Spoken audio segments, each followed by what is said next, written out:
Everybody has hidden wounds, just like everybody has hidden desires. Most people hide their wounds and their desires. Both of these are intimate and only shared with people they fully trust. However, people would rather share their wounds with you before they share their desires. In a relationship, no matter if it is an intimate relationship or just a friendship, you probably have to deal with the wounds of your partner or friend first before she or he will talk about their desires. Some of these desires you might enjoy and others will just feel like work to satisfy your partner or your friend. But not all hidden desires are of sexual nature. In fact, most are not. Desires can be experiences in nature, listening to certain music, eating a certain special food in a fancy restaurant, or just having someone to talk to. Hidden wounds are often a result of a childhood trauma that may or may not be suppressed. Suppressed wounds are even hidden from the person carrying them, whereas hidden but not suppressed wounds are a pain that this person has to deal with every day. In this case, the person chose to live with this wound alone without sharing it to others because it's just a too intimate thing. They don't want to incriminate anybody else with it, mostly because they think people don't care about it anyway, and if they would care, they wouldn't understand it anyway. Hidden desires, on the other hand, may be hidden because people are just too afraid to tell you about them because these desires could be too unconventional or too crazy or too kinky. But desires must be shown in order to be fulfilled. It is mostly a question of time and the deepness of the level of the relationship before either wounds or desires are being shared. We all have been hurt many times in our lives, and pain is a relative thing. There's a saying, the first cut is the deepest. So if you remember your first breakup, so your first big love, you were together for a couple of months, maybe even years, and then certainly the relationship is over. The pain in that moment after the breakup was so immense that you probably thought you will never find love again, you will never have a relationship again, and the whole world broke together and didn't make any sense anymore. And then after your second breakup, it might not been as hard anymore because you already know how to deal with your pain. You have already made such an experience before. You grew a little stronger and you know if one love passes, the next love will come sooner or later. But still, every wound leaves a scar, and many scars never heal completely.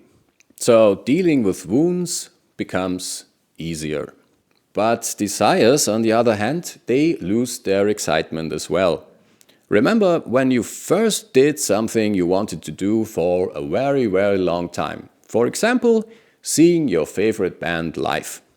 It was a great concert. They played all the songs you loved, there was just so much energy, the sound was perfect and so on, and you'd just been happy for weeks after. But the third time you've seen your favorite band live may not have been as good.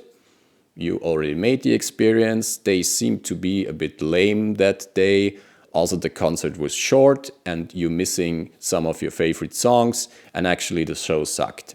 So the excitement was large at the beginning, but if you make this experience too often, it becomes boring.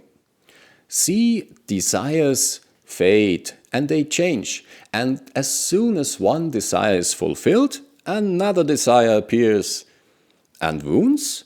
Well, from what I have learned in my life, once I dealt with a certain wound, somebody would come my way and cut me another one. So when I think about it, life seems to be a composition or a symphony of desires and wounds. I guess you need to feel the pain in order to be able to enjoy the fun. Wounds are often caused by others, so they come from the outside. But there's also people who create their own wounds, because the pain coming from the outside is so strong they can't handle it, so they make their own wounds to distract them from the wounds coming from the outside. This is why people cut their arms or swallow something or like kick with their fist against the wall or do any other stupid stuff, basically just harming themselves, creating pain themselves to distract them from the pain others created. Such people need help. Now back to desires. Fulfilling your desires is your very own business. No one can fulfill your desires if you don't tell them about them.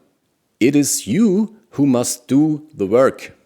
There might be some desires you can fulfill by yourself, like take a walk outside. You don't need anyone to take a walk in the woods. I need my dog, but my dog always comes along. Well, not always, not when it's raining, and not when he's tired, and not when she's tired, and not when it's too hot.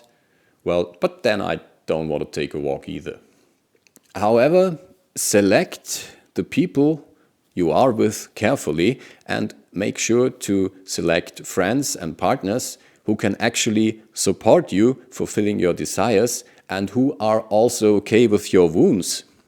And the other way around, if you want to get closer to a person, you need to embrace these person's wounds the same way that you embrace her desires. And that's it for today. Please subscribe to the channel to see me and hear me again. And here are some other videos that you could watch. And this is the subscribe button, and that's it. And as always, you gotta fight for your right to party.